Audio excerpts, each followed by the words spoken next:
አርሚው ተበተነ። ደብረጽዮንና ጀነራሎቹ ደነገጡ። ያልተጠበቀ ክፍፍል ውስጥ የገባው ህወሓት ከባድ አጣብቂኝ ላይ ወደቀ። ከጀርባችን ከተኮሳችሁ አጸፋውን አትችሉትም ጠቅላዩ ጀነራሉን አስጠነቀቁ። ከሰሞነኛው የመከላከያ ሰራዊት ስምሪት ጋር ተያይዞ ፕሬዝዳንት ታደሰ ወረደ ከ4 ኪሎ ቀጭን ትዕዛዝ ደርሷቸዋል። ኤርዶሃን አዲስ አበባ ሲጠበቁ መርከባቸው ቀድማ ሞቃዲሾ ገባች። ኢራን በአይነቱ ልዩ የተባለ የባህር ኃይል ልምምድ ማድረግ ጀመረች። ዓላማው የአሜሪካና እስራኤልን ጥቃት መመከት ነው ተብሏል። ከሻዕቢያ ጋር በማበር ህዝቡን ለዳግም እልቂት ለመዳረግ እየተጋጋጠ የሚገኘው ህወሓት የሚተማመንበት ጦር እንደከዳው ተሰምቷል። በዚህም የተነሳ በህወሓት ቤት ከባድ ድንጋጤ የተፈጠረ ሲሆን በፖለቲካ መሪዎች መካከል የነበረው መከፋፈልንም እንዳሰፋው እየተነገረ ይገኛል። ታዲያ በዚህ መካከል ጠቅላይ ሚኒስትር አብይ ከበድ ያለ ማስጠንቀቂያ ወደ ጀነራል ታደሰ መላካቸው ተሰምቷል። የእነዚህንና አዲስ አበባ እየተጠበቁ የሚገኙት መሪ ከመድረሳቸው በፊት መርከባቸው ጎረቤት ሀገር ሶማሊያ መክተሙ ታውቋል። እንዲሁም ኢራን ከአሜሪካ ጋር እየተደራደረች በምትገኝበት ተመሳሳይ ሰዓት ወታደራዊ ልምምድ ስለመጀመሩ የተሰማውን አክለን በዝርዝር ልናስደምጣችሁ ወደናል። ሰላም ውድ የወሎ ዴይሊ ቤተሰቦች እንደምናላችሁ፣ ቻናሉን ሰብስክራይብ፣ ላይክ፣ ሼር ያደረጋችሁ እስከ መረጃዎቻችን ፍጻሜ አብራችሁን ቆዩ።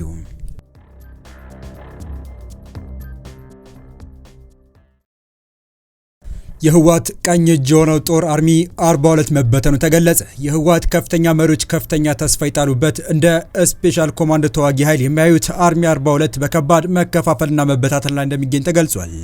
ሰራዊቱ አላስፈላጊ ጦርነት ሰልችቶኛል፣ ያለፈው ስህተት ይበቃናል፣ ለትግራይ ህዝብም መከራና ስቃይ አንችረውም፣ ከእንግዲህ ከኢትዮጵያ መከላከያ ሰራዊት ጋር አንዋጋም በማለት በመበታተን ላይ እንደሚገኝ ተገልጿል። በህወሓት አርሚ 42 ስር ከሚገኙ በርካታ ክፍለ ጦሮች ሰራዊቱ አልዋጋም በማለት እየተበተነ እንደሆነ ከዚህ በፊት መዘገባችን ይታወሳል። የአርሚው መበታተን ተከትሎ በህወሓት የፖለቲካና ወታደራዊ ክንፍ መካከል ከፍተኛ ውጥረት ነግሷል። የኢሳያስ አፈወርቂ ሎሌ የሆነው ጽንፈኛው ህወሓት በቅርቡ በጠለምትና በዋጅራት በከፈተው ጦርነት አይቀጡ ቅጣት ተቀጥቶ ወደ ኋላ መመለሱ ይታወቃል። በደቡብ አቅጣጫ በከፈተው ጦርነት ባህራ መሬት ኃይል የማያዳግም እርምጃ ተወስዶበት የተመለሰ ሲሆን ሁኔታው የአርሚ አባላቱ በቡድኑ ተስፋ እንዲቆርጡም አድርጓል። በዚህም በርካቶች የሻዕቢያን ፍላጎት ለማሟላት የሚፍጨረጨሩ እነ ደብረጽዮን ከወንድሞቻችን ጋር እያጋደሉን ነው በማለት የያዙትን ትጥቅ ይዘው ወደ ሀራ መሬት ገብተዋል። ከዚህም የተነሳ የቡድኑ ሰዎች ወደ ኋላ ተመልሰው ታጣቂውን በፕሮፓጋንዳ ለማሳሳት እየሞከሩ ያሉ ሲሆን ጎን ለጎንም የትግራይ ህዝብ ከጎናቸው እንዲሰለፍ እየወተወቱ ይገኛሉ። ሆኖም ህዝቡ ከዚህ በኋላ ሌላ ጦርነት የሚሸከምበት አቅም እንደሌለው በመግለጽ ቡድኑ እያደረገ ያለውን የጦርነት ቅስቀሳ መቃወሙን ቀጥሏል። ለአብነትም በደደቢትና ባድዋ የቡድኑ የፖለቲካ ክንፍ መሪዎች ህዝቡን ሰብስበው የፕሪቶሪያ ስምምነት ፈርሷል፣ ለማይቀር ጦርነት ተዘጋጁ በማለት ህዝቡን ለመቀስቀስ የሞከሩ ቢሆንም ህዝቡ በአንድ ድምፅ ዛሬም እንደ ትላንቱ ለማን ብለን ነው የምንሞተው፣ ከዚህ በፊት የተከፈለው ዋጋም አላስፈላጊ ነበር በማለት መልስ ሰጥቷቸዋል። ይህን ተከትሎም ወታደራዊ ክንፉን የሚመሩት ወዲ ሀዘሎ ወይም ታደሰ ገብረ ማርያም እና ጀነራል አብርሃ ተስፋዬ ድንኩል ህዝቡ እንደዚህ የጠላን በፖለቲካ ክንፍ ድክመት ነው በማለት ቡድኑ እያጋጠመው ላለው ተቃውሞ የፖለቲካ ክንፉን ተጠያቂ እያደረጉት ነው። ይህ በእንዲህ እንዳለ ታዲያ ለጀነራል ታደሰ ወረደ ከፌዴራል መንግስት ጥብቅ መምሪያ እንደተሰጣቸው ታውቋል። ከጠቅላይ ሚኒስትር ዶክተር አብይ አህመድ የተሰጣቸው ጥብቅ መምሪያ የኢትዮጵያ መከላከያ ሰራዊት በሀገሩ ዳር ድንበር ለመጠበቅ በመሃል ትግራይ ሲያልፍ ምንም አይነት ትንኮሳ በእናንተ ታጣቂዎች እንዳይደረግ ሲል ጥብቅ ትዕዛዝ መተላለፉን የተነገረው።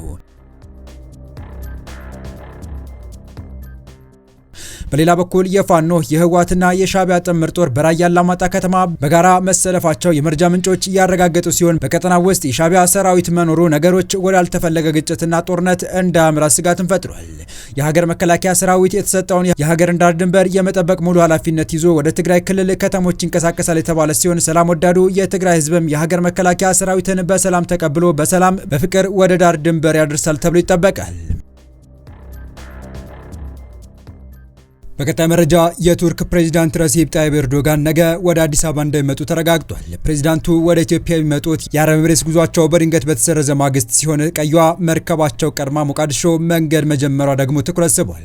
ከኢትዮጵያ ጋር የጠበቀ ግንኙነት ያላት ቱርክ ባለፉት ዓመታት በአውሮፓ፣ በአፍሪካ፣ በመካከለኛው ምስራቅና በደቡብ ምስራቅ ኤዥያ ውስጥ በተለያየ መስኮች ቀላል የማይባል ተሰሚነት አላት። በዓለም ዙሪያ በንግድ፣ በኢንቨስትመንትና በወታደራዊ መስኮች ያላት ተጽዕኖ እየሰፋ የመጣው ቱርክ ግጭቶችን ለማስቆምና ሰላም እንዲወርድ በሚደረጉ ጥረቶች ውስጥ አስተዋጽኦ እየጎላ በመምጣት ላይ ነው። ታዲያ በነገው ዕለት ኢትዮጵያ የሚገቡት መሪ ከሳቸው በፊት መርከባቸው ጎረቤት ሀገር መድረሱ ታውቋል። ቱርክ ለመጀመሪያ ጊዜ ከሀገር ውጭ ለሚካሄድ የነዳጅ ቁፋሮ የምትጠቀመውን መርከብ ወደ ሶማሊያ መላኳን አስታወቀች። ቱርክ ለመጀመሪያ ጊዜ ከሀገር ውጭ ለሚከናወን የነዳጅ ፍለጋ ተልዕኮች ቻግሪቤይ የተሰኘውንና ጥልቅ የባህር ውስጥ የነዳጅ ቁፋሮ የምታከናውነውን መርከብ ትናንት እሁድ ዕለት ወደ ሶማሊያ መላኳን አስታውቃለች። የቱርክ የኢነርጂና የተፈጥሮ ሀብት ሚኒስቴር አልፓርስላን ባይራክተር ይህ እርምጃ ሀገሪቱ በባህር ላይ በሚካሄድ የኃይል ፍለጋ እንቅስቃሴው ላይ ታሪካዊ እርምጃ መሆኑን ገልጸዋል። በመርሲን በሚገኘው የታሱኮ ወደብ በተካሄደው ስነ ስርዓት ላይ ንግግር ያደረጉት ባይራክታር መርከቧ በ48 ቀናት ውስጥ ሞቃዲሾ ትደርሳለች ተብሎ እንደሚጠበቅና በሚያዝያ ወር ኩራድ አንድ በተሰኘው የነዳጅ ጉድጓድ ላይ ቁፋሮ እንደምትጀምር አመልክተዋል። ቱርክና ሶማሊያ በ2016 ዓ.ም በየብስና በባህር ላይ የነዳጅና የተፈጥሮ ጋዝ ፍለጋን በሚያካትቱ ስምምነቶች መፈራረማቸው ይታወሳል። ከዚህ ቀደም ኦሮች ሬይስ የተሰኘችው የሴይስሚክ ጥናት መርከብ በ3 የባህር ብሎኮች ላይ ጥናቷን ማጠናቀቋ ተገልጿል። ከዓመቱ መጀመሪያ አንስቶ ቱርክ መቀመጫቸውን አሜሪካ ካደረጉት ኤክሶን ሞቢልና ቾርቮን እንዲሁም ከእንግሊዙ ቢፒ ጋር በነዳጅና ጋዝ ፍለጋ ላይ ስትራቴጂካዊ ስምምነቶችን መፈራረሟ ሚኒስትሯ ገልጸዋል። አክለውም ሌላ ዓለም አቀፍ አጋርነት ያለው የባህር ላይ የነዳጅ ፍለጋ ስምምነት በሚቀጥለው ሳምንት እንደሚፈረም አስታውቀዋል። ባይራክተር እንዳሉት ቱርክ ብሔራዊ የነዳጅ ኩባንያዋ በጎርጎሮሳውያኑ 2028 በቀን 500,000 በርሜል የነዳጅና ጋዝ ምርት ለማምረት ያቀደች ሲሆን በረጅም ጊዜ ደግሞ ይህንን አቅም ወደ 1 ሚሊዮን በርሜል የማሳደግ ግብ ይዛለች። በመጨረሻም የኢራን አብዮታዊ ዘብ በሀገሪቱ ላይ ሊቃጣ የሚችል ወታደራዊ ጥቃት ለመከላከል ያለውን ዝግጁነት ለመፈተሽ ቁልፍ በሆነው የሆርሙዝ ሰርጥ ልምምድ ማድረግ መጀመሩን አስታወቀ። ይህ ወታደራዊ ልምምድ መካሄድ የጀመረው በአሜሪካና በኢራን መካከል ሁለተኛ ዙር ድርድር ጄኔቫ ስዊዘርላንድ ውስጥ ሊካሄድ በተቃረበበትና አሜሪካ በኢራን አቅራቢያ ግዙፍ ወታደራዊ መርከቦችን እያጠናከረች ባለበት ጊዜ ነው። ለድርድር ወደ ጄኔቫ ያመሩት የኢራን ውጭ ጉዳይ ሚኒስቴር አባስ አርጋቺ ኢራን ለማስፈራሪያ እንደማትንበረከክ በመግለጽ ትክክለኛ ፍትሐዊና ሚዛናዊ ስምምነት እንደሚጠብቁ ተናግረዋል።